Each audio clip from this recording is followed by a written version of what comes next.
ang mga ulos sa nagbagang balita. Weather forecast.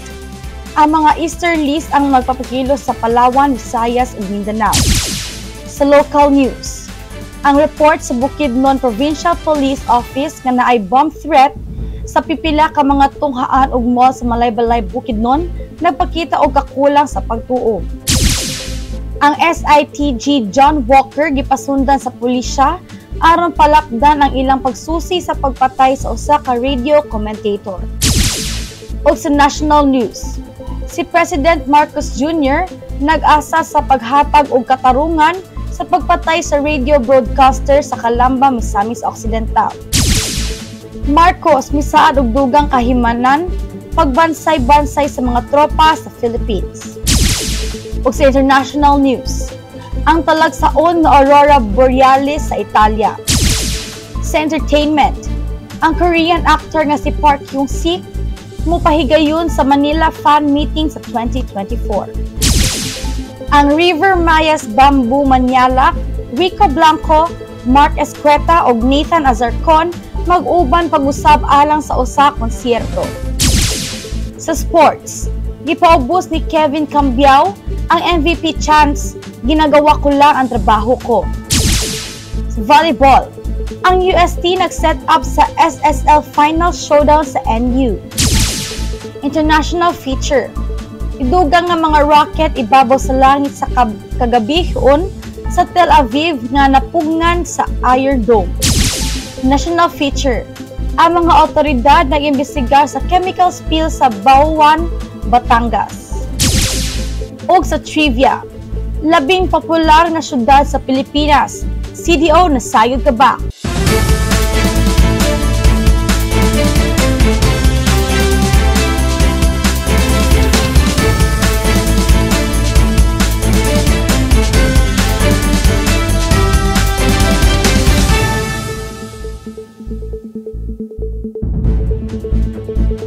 Adlaw Martes, Nobyembre 7, 2023. Ako yung alagad sa balita, Athalia Saniel. O magpadayag kitag paminaw diri lang sa Pinoy Rap News Channel.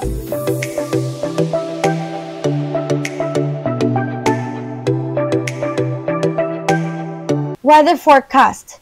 Ang mga easterlies ang napapakilo sa Palawan, Visayas ug Mindanao.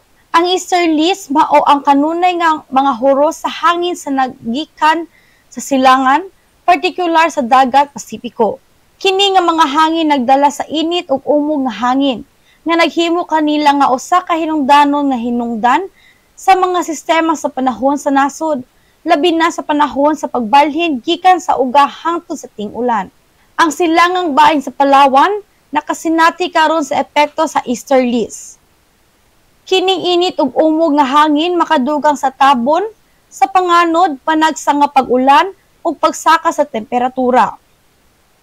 Bisan pa nga kini usa ka welcome relief gikan sa nagligting nga kainit, ang mga residente kinahanglan nga magpabilin nga andam alang sa kalit kapag ulan o potensyal nga mga thunderstorm. Ang Visayas, ang sentral nga rehiyon sa Pilipinas, ubos usaw sa impluwensya sa easterlies. Kini may resulta sa lain-laing kahimtang sa panahon sa lain-laing bahin sa Visayas. Ang ubang mga dapit mahimong makasinati og katag-katag kapag ulan, samtang ang uban adunay mga panahon nga medyo madag-umon ngadto sa madag-umon nga kalangitan. Ang mga residente og mga biyahero gitambagan nga magpabilin nga updated sa lokal nga mga forecast sa panahon. Ang silangang baybayon sa Mindanao dili gawas nun sa impluwensya sa easterlies. Susama sa Palawan ug Visayas, kining rehiyon makasinati og madag-umon nga kalangitan ug panagsang pag-ulan. Kini nga mga kondisyon kinahanglan nun alang sa agrikultura ug makatabang sa pagpagaan sa ting-init apan mahimo usab kini nga hinungdan sa lokal nga pagbaha sa pipila ka mga lugar.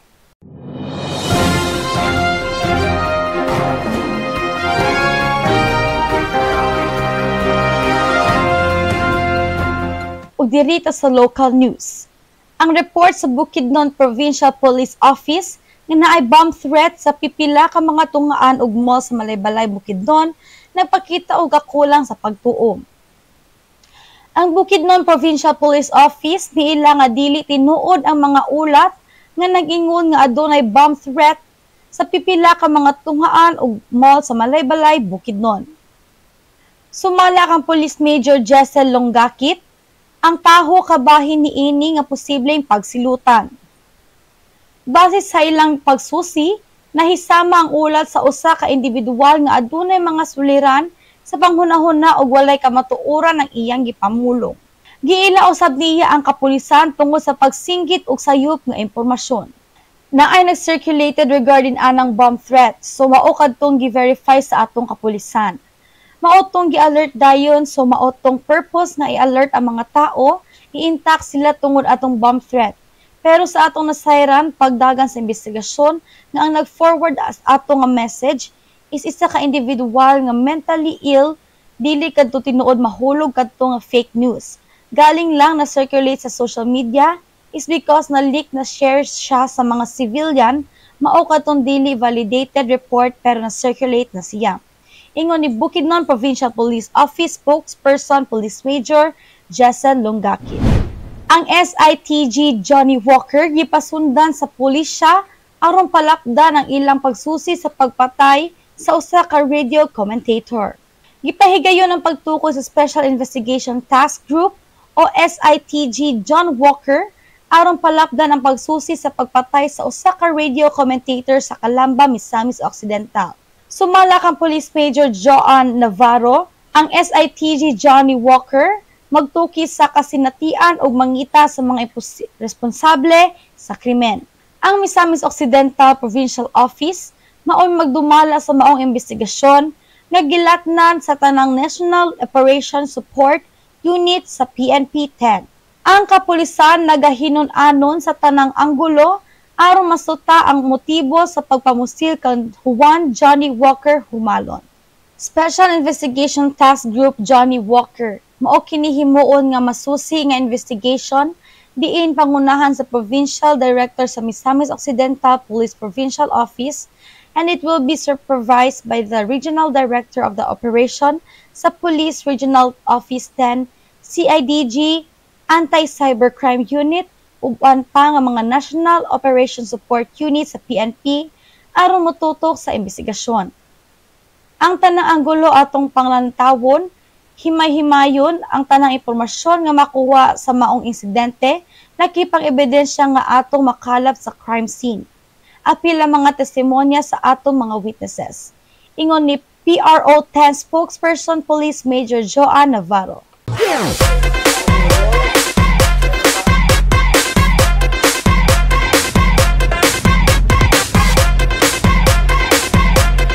Og naglakaw ang Pinoy Rob Team kaganina buntag. So nag-interview mi og mga pipila ka mga tawo nga unsa ila mga tingog sa kataw para sa atong tingog sa katawhan nga mga questions. So ato ning tan-awon. May buntag ka natong tanan ata diri karon sa Kapitolyo diri sa Vélez Street ug aduna ko'y isa ka vendor nga akong pangutan-on karon kabuntagon. Then unsa imong pangalan, ma'am? Mary. Mary. Sa imong 58 years, ma'am, kanang unsa may kanunay nimong ginapasalamatan sa atong buhi nga Dios? Magang tas kinabuhi, magrasyahan kanunay kada adlaw. Malinaw ang pamuyo, wala tay sakit. Kanang nakay butang usa ka butang nga imong ginadesire ug unsa pud to siya? So nako kanang di namin maglisod. Man amo ang mga project sa amo ang kaugalingon. Makakakulangon. Ano siya? Kung mga apo makatiwas, estila. Mo ginay pangandoy sa usa ka inahan, no? Isip usapod ka asawa, unsa po imuhang kanang pahalipay po mo sa imong bana, aside anang maglabing-labing namo gina siya kanang nadyo kay po maninting nga ginahimo para sa imong bana ba nga ma-appreciate gid niya. At imano na to, pagbuntag sa'yo, timplahan kape, man no sakit, imanon. So mo gyud na Ma'am Mary, no, dapat para ang ato ang kaning family kanang kanang adunay pagminahalay, pagsinabtanay, dapat yun na siya nga atimanon nato atong bana mga anak, then ubanan po nato sa kanang magmanimbasod dito nga makatrabaho bitaw ta nga sakto-sakto para atong pamilya po dili maglisod. Pangalan na to, sir? Gero Lopez, ma'am. Si Kier Lopez. Marquis Adam Calo. Marquez Adam Calo. Pwede sir, kuha na itong mas si Jan. Ace Jan. So, mga estudyante yun mong tanan sa MOGS ba? Then, ako lang pangutana is kanang sa inyuhang, kay 15 years old naman mo no, sa inyuhang na-experience sa una sa inyong tung bata pa mo, sa may dili yun yung unforgettable nga kanang pinaka-funniest thing inyuhang ma-remember. Gali ko, katawa na gali siya ha? Sa elementary ba? Grabe sa akin. Tinood ka? Yes, ma'am. Grabe yung unforgettable experience o memorable experience ka nang naka-poops daw siya sa school. Grabe. Wait, kinder ba ito? No, elementary ba? Ikaw, Sir Marquis. Ito boy. Dili na remember akong elementary. Dili pa kayo mo ma-remember imong elementary days kuan lang. About sa kanang dito sa Sigwita gamay sa love life. Nana ba kay kanang naay nga kuan kanang girl of your heart? Kay idol, ma'am. Dia sa Mogs Moreno Building. Shout out na niya. Si Madam, taga Mogs Moreno Building, kisa ka na siya. Unsay parehara nimo? Yes, ma'am. Okay, parehara siya grade 10. Ikaw, Sir Ace. Ma'am. Kuan kanang ako pangutana is kanang unsay kanang kung tagaan ka sa Ginoo kanang duha ka butang unsa man kini? Juan, gusto ko ng dahil kwarta niya. Email. Ya, kompleto yung pamilya. Wow, grabe no. Mo na siya ang pinakakuan kay kung wala tay kwarta, wala kay kwarta, wala man tay mahibo din. Ang iyang siguro ang iyang pinaka kanang ma-inspired yun siya is ang iyang family. Then aside sa money og sa family, kumusta tong love life? Wala. Single forever. Single. Wala pa kayo napusuan? Nasa grade 9. Sa ilang tulo dire? Wala. So wala gyud no kay so. Pero karon kay nama mo sa grade 10, pwede ni sa inyo ang tulo mo tubag ka ng grade 10 naman mo no. Ini ka human ninyo sa college, unsa may inyohang gusto nga profession nga kwaon? Successful na seaman, no? Wow, successful nga seaman, successful nga Information technology or IT. IT. Then ikaw, Sir Ace. Police. Wow, police, seaman, IT o policeman. So, kung maningkamot yun mo, maabot yun ang panahon nga mahimo mong successful. So, padayon lang sa pag-eskwela. Ayaw o ganang simang sa kalsada, kay delikado. Ang mga mama na to diya ha, mga parents na magka-problema. So, isip po sa kaanak, kung sa may inyong isaad sa inyong mga ginikanan. Magtarog eskwela, ma'am. Dili magpadani sa mga bad nga temptation bitaw, ma'am. Kung dili mamayabas. Yes, ma'am. Ikaw, sir. Pero mo prayer gyapon mi, ma'am, dapat dili nimo bungkagon ang inaasahan sa imong mama sa imo. Ikaw, Sir Ace. Ako naman palangga ng mama ay nanang sakit good kanya. Orto.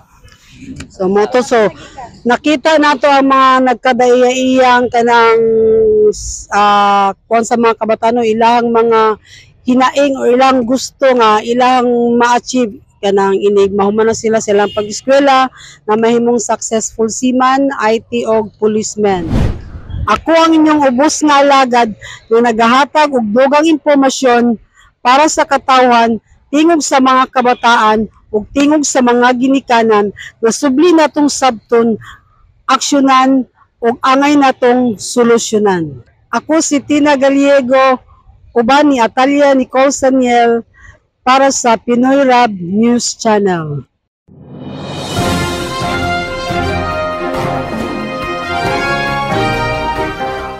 Sa national news, si President Marcos Jr. nag-asa sa paghatag og katarungan sa pagpatay sa radio broadcaster sa Calamba, Misamis Occidental.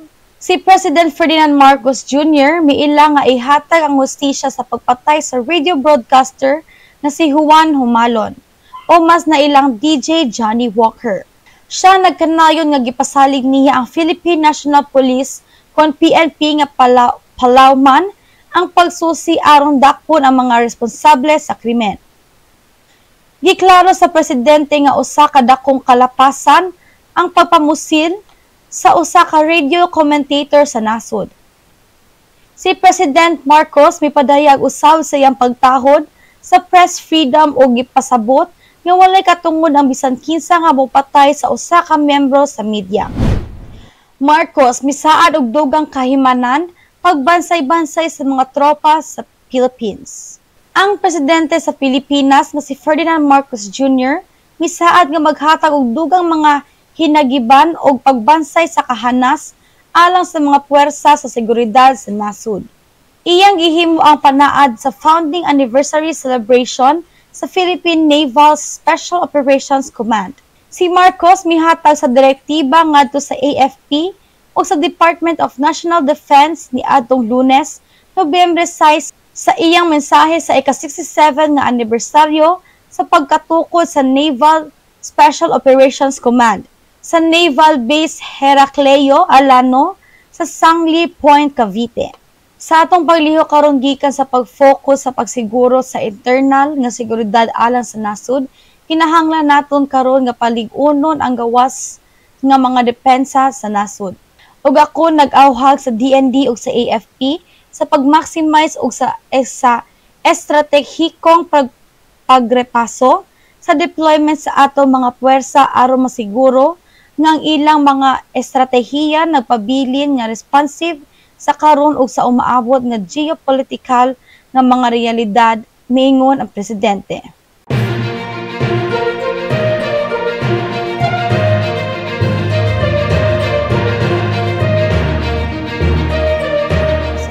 Sa international news, ang talagsaon nga Aurora Borealis sa Italia.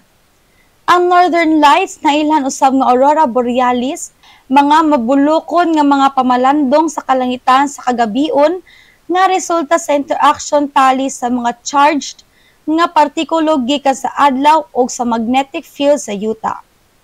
Ang bag-o nga mga obserbasyon nagpadayag sa usa ka pagdasang sa kusog ug frequency sa Northern Lights nga naghimo kanila nga mas makita og lagsik kaysa miaging mga tuig.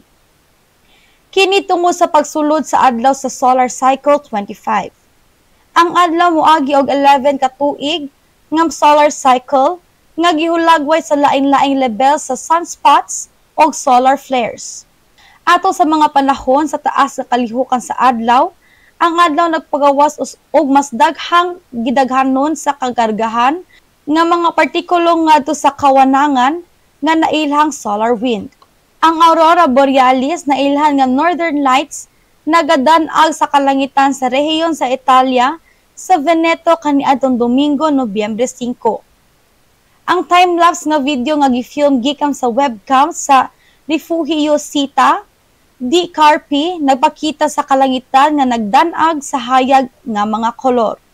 Ang panghitabo resulta sa pagbangga tali sa mga partikulo nga adunay kuryente gikan sa adlaw ug mga partikulo sa atmosfera sa Utah.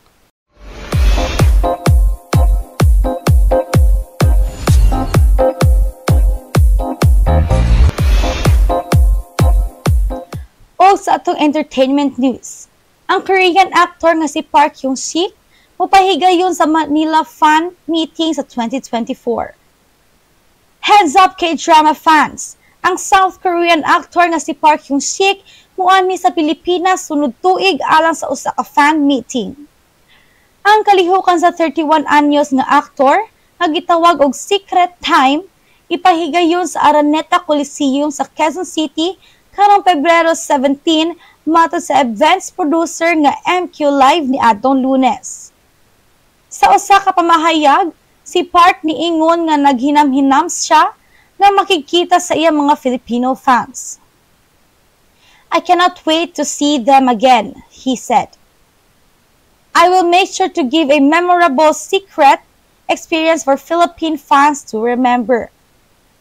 Ang plano sa lingkuranan og mga presyo sa ticket dili dayon magamit. Lakip sa bantungang serye ni Park, mao ang The Heirs, Huwarang o Strong Woman Do Bong Soon. Nakatakda usab siya nga mag-star kauban si Park Shin-hye sa medical drama nga Dr. Slump. Ang River Mayas Bamboo Manyalak, Rico Blanco, Mark Escueta ug Nathan Azarcon mag-uban pag-usab alang sa usa ka konsyerto. Ang OPM icons nga sila Bamboo Manyalak, Mark Escueta, Nathan Azarcon ug Rico Blanco gikatakdang mag-reunion alang sa usa ka River Maya reunion concert sunod tuig. Ang gipaabot nga pasundayag mahitabo sa Pebrero 17, 2024 sa SMDC Festival Grounds. Ang voice coach nga si Bamboo mao ang frontman sa River Maya apan mibiya sa banda sa ulahing bahin sa dekada 90. Gipulihan siya sa singer-actor nga si Blanco nga mibiya sa banda sa ulahing bahin sa 2000. Sa pagkakaroon ng River Maya, gilangkuban sa mga miyembro nga Escueta, Azarcon ug Mike Elgar. Gipagawa sa banda ang usa ka kasino kaniadtong 2022 o nagpadayon sa paghimo og mga pasundayag dinhi o sa gawas sa nasud. Sa miaging interview, si Escueta niingon nga bukas siya sa paghimo og River Maya reunion concert.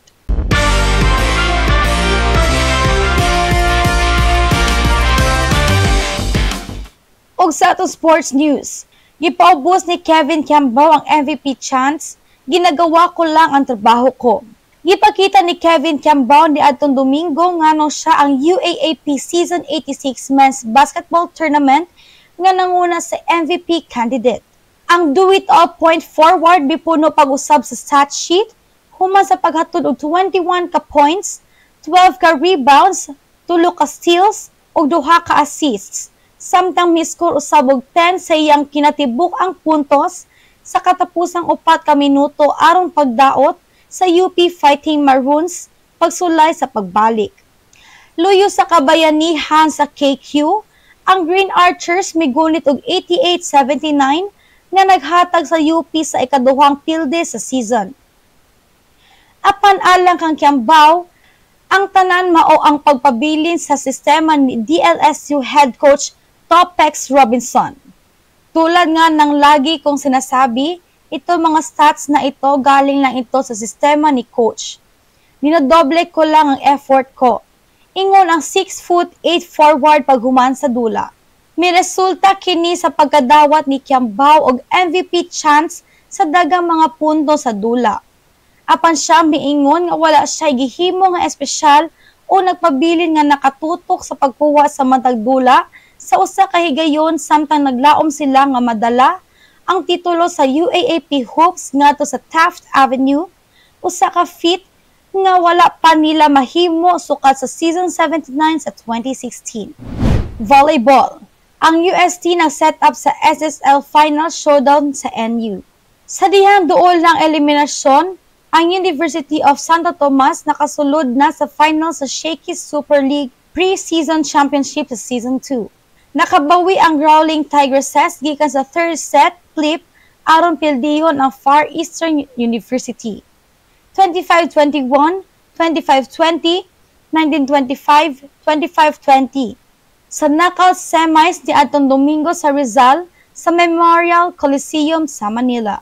Ang rookie standout nga si Angeline Poyos, maoy nangulo sa Tigresses pinaagi siyang 21 points sa 17 ka hits ug 4 ka blocks. Samtang sila si Jonna Perdido o Regina Jurado, may dugang og 15 o 14 points sa matag usa. Ang resulta nagpasabot nga ang UST makigsangka batok sa defending champion National University sa best of 3 finals kasugdan karong Biyernes. Gusto ko yung mga attitude ng mga bata. Hindi sila basta bumibigay. Nilaban nila wag lang maulit yung sa St. Benilde. Hindi sila bumitaw. Yun ang natutunan namin. Wala talagang bumitaw. Ingon ni Deputy Mentor Lerma Hiron, kinsa namulong pulin ni Head Coach Kung Fu Reyes.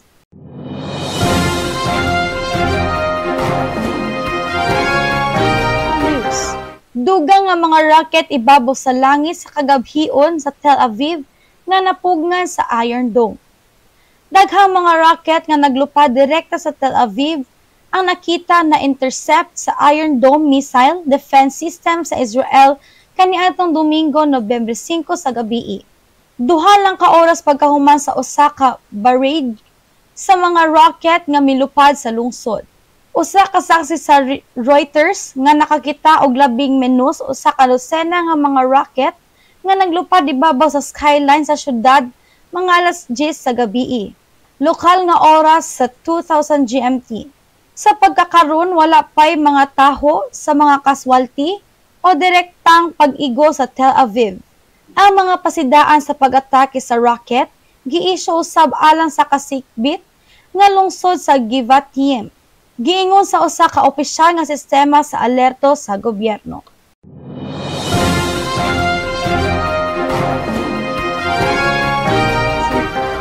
Sa national feature, ang mga otoridad nag-imbestigar sa chemical spill sa Bauan, Batangas. Gisusi sa nagkadaiyang ahensya sa gobyerno ang nahitabong chemical spill sa coastal area sa barangay San Miguel, Bauan, Batangas, gikan sa storage facility ni atong Sabado. Nalandig sa tambalanan ang duha ka residente nga nagpangyedaron og 24 ug 17 years old tungod sa kalisod sa paginhawa. Sa dato sa Batangas Provincial Risk Reduction and Management Office, 468 ka pamilya o 1,464 ka residente ang nakabakwit. Ang tubig sa coastal area sa barangay San Miguel nahimong lapok tungod sa chemical spill nga may resulta sa pagkamatay sa pipila ka isda. Matod ni Kapitan Jerome Hesiel, Station Commander sa Philippine Coast Guard Batangas, mukabat sa 6,000 square meters ang apektado sa chemical spill. Kaniadtong Lunes sa buntag, kontrolado na ang kahimtang sumala ni Jessel. Tungod kay ang chemical, ang naphtha, usa ka solvent nga gigamit sa paghimo sa pintura, natural nga nanawala. Philippines Company Incorporated, maoy responsable sa chemical spill.